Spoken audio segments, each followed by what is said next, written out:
സമ്മതിച്ച് നിങ്ങൾ തന്നെ നോക്കി എങ്ങനെയുണ്ട് ഇതിൻ്റെ വർക്ക് എന്നുള്ളത്. ഞാൻ ഈ ഒരു ഏരിയയിലൂടെ ഇങ്ങനെ നടക്കുമ്പോൾ കണ്ടതിൽ ഇഷ്ടപ്പെട്ടൊരു വർക്ക് ഇതാണ്. ഈ ഒരാളെ ഞാൻ സമ്മതിച്ച് ആ ഒരു കലാരൂപം അത്രത്തോളം പെർഫെക്റ്റിൽ ഇങ്ങനെ ഉണ്ടാക്കിയെടുക്കുന്നത്. 1000-ൽ പരം കലാകാരന്മാരും 100-ൽ പരം ഷോപ്പുകളുമാണ് ഈ ഒരു ഏരിയയിലുള്ളത്. ആന്ധ്രാപ്രദേശിലെ അലഗാട്ട എന്ന് പറയുന്ന ഒരു സ്ഥലത്താണുള്ളത്. ഈ ഒരു ടൗണിൻ്റെ മെയിൻ പ്രത്യേകതയാണ് ഈ കാണുന്നത്. ടൗണിലേക്ക് പ്രവേശിക്കുന്ന ഒരു ഏരിയയിൽ 1 കിലോമീറ്ററോളം ദൂരത്തിൽ റോഡിൻ്റെ 2 സൈഡിലുമായിട്ട് 100-ൽ പരം കടകളാണ് നമുക്ക് കാണാൻ സാധിക്കുക. വിവിധ തരം രൂപങ്ങൾ, വിവിധ തരം നിർമ്മിതികൾ, ഓരോ കടക്കും ഓരോ ഐറ്റം ആണ് ഇവർ ചെയ്യുന്നത് എന്നിങ്ങനെ തോന്നിപ്പോവും ഇതിലൂടെ നടന്നു പോകുമ്പോൾ. അതുപോലെ തന്നെ മാർബിൾ, ഗ്രാനൈറ്റ് ഇങ്ങനെയുള്ള പീസുകളിൽ ചെയ്യുന്നുണ്ട്. കരിങ്കല്ലുകളിൽ ചെയ്യുന്നുണ്ട്. കരിങ്കല്ലിൽ തന്നെ വേറെ വ്യത്യസ്തമായിട്ടുള്ള നിറത്തിലുള്ള കല്ലുകൾ വെച്ചിട്ട് ചെയ്യുന്നുണ്ട്. എല്ലാം തന്നെ തനതായ രൂപത്തിൽ ഇങ്ങനെ നിർമ്മിച്ച് വെച്ചത് കാണാൻ തന്നെ ഒരു പ്രത്യേക രസമാണ് എന്നുള്ളതാണ്. നമ്മൾ പല ക്ഷേത്രങ്ങളിലും പള്ളികളിലുമൊക്കെ കണ്ടിട്ടുള്ള തൂണുകൾ, കാര്യങ്ങൾ, ഇതൊക്കെ ഒരു ലോകം. അതായത് 1-2 ഷോപ്പുകൾ അല്ലെങ്കിൽ 3 ഷോപ്പുകൾ ഇങ്ങനെയൊക്കെയുള്ള ഏരിയകൾ ഞാൻ കണ്ടിട്ടുണ്ടെങ്കിൽ കൂടി ഇതുപോലെ ഒരു ലോകം ആദ്യമായിട്ടാണ് കാണുന്നത്. നമ്മൾ മാർക്കറ്റിലൊക്കെ കയറൂലേ, എന്തെങ്കിലുമൊക്കെ മാർക്കറ്റിൽ, അതുപോലെയാണ് ഇവിടുത്തെ ഈ ഒരു അവസ്ഥ അല്ലെങ്കിൽ സാഹചര്യം. നമ്മൾ നിരത്തിങ്ങനെ വെച്ചിരിക്കുകയാണ്.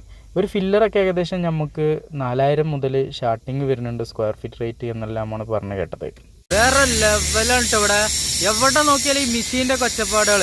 നമ്മളിങ്ങനെ നടന്നുകൊണ്ടിരിക്കുമ്പോൾ വലിയ വലിയ രൂപങ്ങളെല്ലാം കാണാൻ സാധിക്കുന്നുണ്ട്. ഹനുമാൻ്റെ രൂപമാണ് ഈ കാണുന്നത്. അതിൻ്റെയൊക്കെ ആ ഒരു സ്ട്രെച്ചിങ് നോക്കുകയാണെങ്കിൽ കല്ലിലാണ് ആ തീർത്ത് വെച്ചിട്ടുള്ളത്. അതാണ് ഹൈലൈറ്റ്. കൂടുതലും ഇവിടെ കാണാൻ സാധിക്കുന്നത് വലിയ വലിയ കരിങ്കല്ലിൽ തന്നെയാണ് നിർമ്മിതികൾ കാണാൻ സാധിക്കുന്നത്. കരിങ്കല്ലുകളെല്ലാം തന്നെ എടുക്കാൻ വേണ്ടിയിട്ട് ഒരുപാട് ക്രെയിനുകളും ഈ ഏരിയയിൽ ഇങ്ങനെ നിർത്തിയിട്ടതൊക്കെ ആയിട്ട് കാണാൻ സാധിക്കുന്നുണ്ട്. എന്തായാലും ഇതൊരു പ്രത്യേക അനുഭവം, പ്രത്യേക ഒരു എക്സ്പീരിയൻസും ആയി എന്നുള്ളതാണ്. ആർക്കെങ്കിലുമൊക്കെ ഇതുമായിട്ട് ബന്ധപ്പെട്ട ആവശ്യങ്ങൾ ഉണ്ടെന്നുണ്ടെങ്കിൽ ഈ ഒരു ഏരിയയിലേക്ക് പോരി. അല്ലക്കാട്ട എന്ന് പറയുന്ന ആന്ധ്രാപ്രദേശിലെ ഒരു സ്ഥലത്താണ് നമ്മളുള്ളത്. ഇവിടെ ഏത് രൂപം വേണമെങ്കിലും നിർമ്മിച്ചു കൊടുക്കും എന്നുള്ളതാണ് ഇവിടുത്തെ ഒരു പ്രത്യേകത. പിന്നെ ഞാൻ പല ഏരിയയിൽ നിന്നും വീഡിയോ ചെയ്തിട്ടുണ്ടെങ്കിൽ കൂടി അവിടെ എല്ലാം തന്നെ കുറഞ്ഞ ഓരോ ഷോപ്പുകളിൽ നിന്നൊക്കെയുള്ള വീഡിയോയാണ് ചെയ്തിരുന്നത്. ഇതുപോലൊരു ലോകം ഞാൻ ആദ്യമായിട്ടാണ് ചെയ്യുന്നത്. അപ്പോൾ ഈ ഒരു ഏരിയയിലേക്ക് പോന്നു കഴിഞ്ഞാൽ നമുക്ക് ഏത് രൂപം, ഏത് ആളുകളെ വേണമെങ്കിലും നമുക്ക് ചൂസ് ചെയ്യാം. ഈ കല്ലിലെല്ലാം ചെയ്തു വെച്ചിരിക്കുന്നത് കണ്ടില്ല, അത്രത്തോളം തൂവിന്ന് ഉള്ളിൽ നിന്ന് എടുത്തിട്ട് ആ ഒരു ഡിസൈന് പുറത്തേക്ക്, കല്ലിൻ്റെ പുറത്തേക്ക് ഇങ്ങോട്ട് കാണിക്കുന്നുണ്ട് എന്നുള്ളതാണ്. നമ്മുടെ നാട്ടിൽ പല തൂണുകളും ഇതുപോലെയൊക്കെ കണ്ടിട്ടുണ്ടെങ്കിൽ കൂടി പുറത്തിങ്ങനെ ലൈനിട്ട് വെച്ചിട്ട് മാത്രമേ ഉണ്ടായിട്ടുണ്ടാവുള്ളൂ. ഉള്ളിലേക്ക് ഇതുപോലെയുള്ള ഡിസൈനുകളൊന്നും ഞാൻ കണ്ടിട്ടില്ല. ഇവിടെ വന്നപ്പോൾ എന്നെ നെട്ടിച്ച് കളഞ്ഞു എന്ന് വേണമെങ്കിൽ പറയാം. ഇത്രത്തോളം നീളത്തിലുള്ള, എത്രത്തോളം ഡിസൈനിങ്ങിലുള്ള കല്ലുകളൊക്കെ തന്നെ ഞാൻ ആദ്യമായിട്ടാണ് നിർമ്മിക്കുന്ന ഒരു ഏരിയ കാണുന്നത്. അതിൻ്റെ ആ ഒരു തനതായ രൂപം, അതാണ് എന്നെ അത്ഭുതപ്പെടുത്തുന്നത്.